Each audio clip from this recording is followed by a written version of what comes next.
Right now on Denver 7 News at 5 o'clock, we may get more answers today from Denver police days after officers shot at a suspect but hit people leaving bars in Lodo. Now activists are calling on the city to protect innocent people. When you add the levels of intoxication and alcohol to an already dense and tense environment, it only exacerbates the issues. So we're breaking down the solutions they would like to see. Finding light in the darkness, the Aurora community is honoring the 12 lives cut short at a movie theater 10 years ago.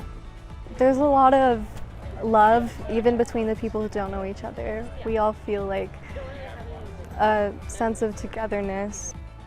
We're looking ahead to more events to bring the community together this weekend.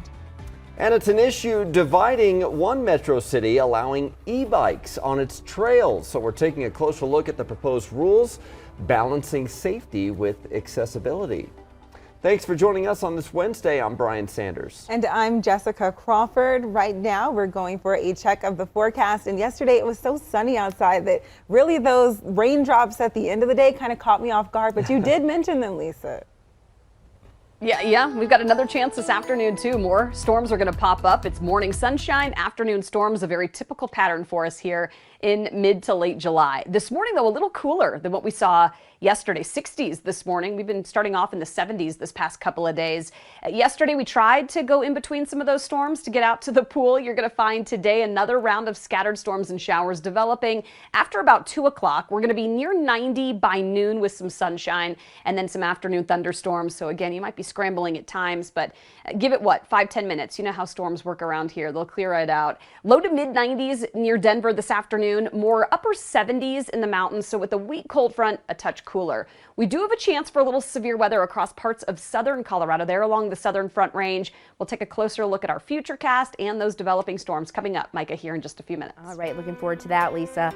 And I've been keeping an eye on a situation on I-70 near Steel Street. Just a little while ago, all traffic on westbound lanes was stopped. It appeared that there were some CDOT trucks that were on the road. Now traffic is back open again. You can see there are a ton of cars that were just waiting in line, and the on-ramp that was closed appears to be open again for that time being. So let's go ahead and take a look at the drive time in the area. As you can see, slowdown is popping up on the map. Westbound I-70 from Pena Boulevard to I-25, 16 minutes. Well, during the day, that's not bad at all, but at 5 o'clock in the morning, that's quite a bit of a slowdown. So keep that in mind. Westbound I-270 from I-70 to I-25, 6 minutes. Eastbound running you the exact same.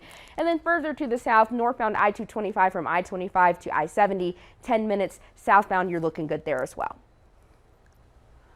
We could finally get answers from Denver police today after officers hurt bystanders while shooting at a suspect they say had a gun. That was Sunday. Denver 7's Christian Lopez was the first local reporter on the scene, and she joins us with what we're expecting from the department in just a few hours here, Christian.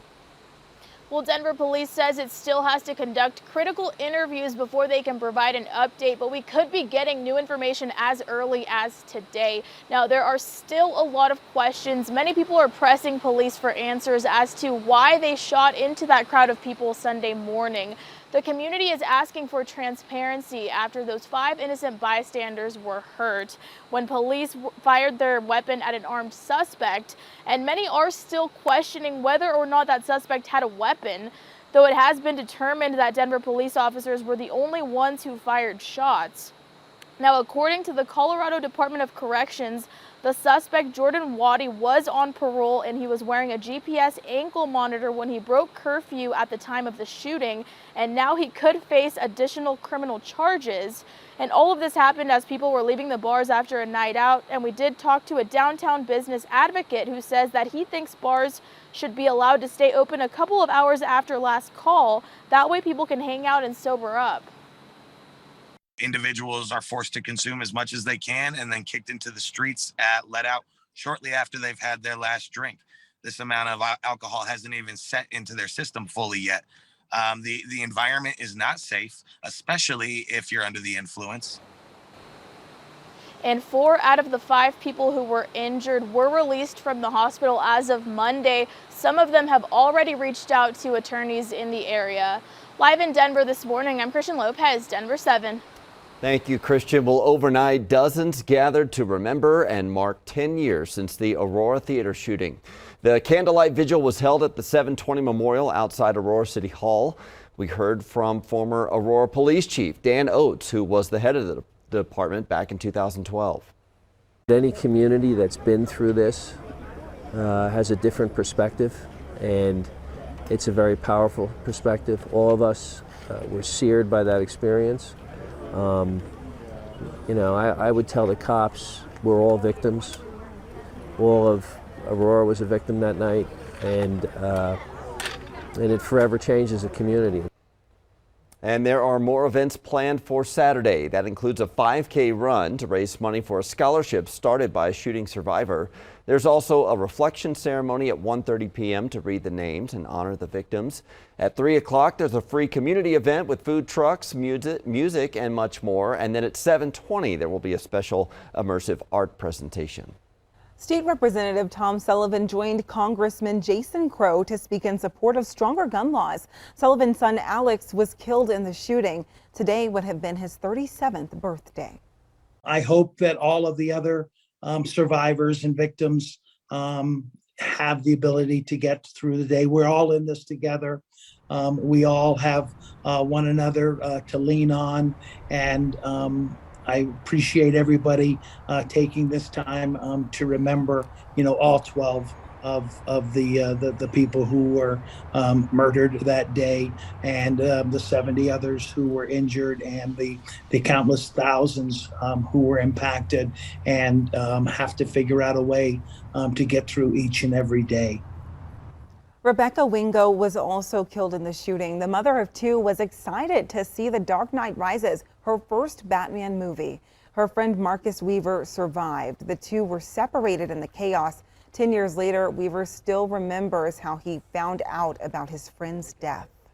I got home and I get a phone call from her brother saying that she was one of the 10 people still in the theater that just didn't make it out. It was even 10 years later, I remember what that felt like when I got that phone call. Rebecca's funeral, it was tough, and I hadn't cried until after I got up there and spoke, and it was the first time I had cried. Tonight at 10, we have more of Marcus's story and how he's keeping Rebecca's memory alive through his daughter. New this morning, the Adams 14 school board is looking for a new president. Ramona Lewis resigned yesterday. Her term wasn't up until next year, but Lewis told Chalkbeat she stepped down for personal reasons. The school board will have to vote to appoint someone to fill the vacancy and then vote for a new president. The shakeup comes as the district is in the middle of reorganization because of years of low performance. The state hasn't started the process because of a lawsuit filed by the district. Well, students are catching up from pandemic learning loss, but it could take a while. Chalkbeat analyzed nationwide and statewide testing data. Over the last year, students in younger grades recovered between 15 to 35% of the learning they lost, but older students seem to struggle. 7th and 8th graders recovered almost none of the learning they lost. 8th graders fell even further behind in math, and racial and income gaps in test scores worsened over the past year. Equity is why Boulder is looking at expanding where some electric bikes can go on trails, but there are a whole lot of other factors to consider as well. Denver 7's Veronica Acosta is out on one of these trails where just standard bikes and foot traffic are allowed for now. The Marshall Mesa trailhead that's right here behind me, it is just one of the many where you see a lot of people hiking, whether it's on foot or on a bike. What you don't see is those e-bikes, but that could change pretty soon. That is, if the community here in Boulder decides that's what they want. So currently the city of Boulder has some regulations when it comes to e-bikes on trails. They're just simply not allowed. There are 3 options that the city is looking at though. The first is allowing e-bikes everywhere where regular bikes are allowed. We're talking about roughly 54 miles of trails. The second, allowing e-bikes only on 34 miles of its trails, specifically those Plains trails and then Boulder Canyon Trail.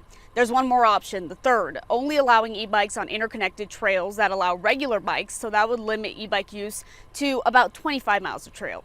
Now, the city's principal planner told me they've already gotten a lot of feedback from community members, as you can imagine, some who really want to be able to bring out those e-bikes, use them on some of these trails, and then others who say they don't want those anywhere near them. A lot of the folks we're hearing from are older adults visiting our open space. They enjoy recreating on open space, but they've expressed that they've made personal choices to begin to use an electric assist bicycle. And the fact that we don't allow electric assist bicycles is a barrier for them to access our open space trails. Their concern regards the speed of e-bikes. And the Office of Boulders that manages these trailheads, they say that they want your input on this if you live in Boulder or if you come out to these trails pretty frequently. You can do that in person today between noon and 2. That's going to be over at the OSMP hub. Or you can also fill out an online questionnaire. That form is on the City of Boulder's website. In Boulder, I'm Veronica Acosta, number 7. Veronica, thank you. Well, forget born to run. You better be born to click when tickets for Bruce Springsteen go on sale. But you need to know before the boss comes to town. And can fast food really help you live Moss? A Virginia man is getting ready to down the tacos and burritos and more for a month in the name of research.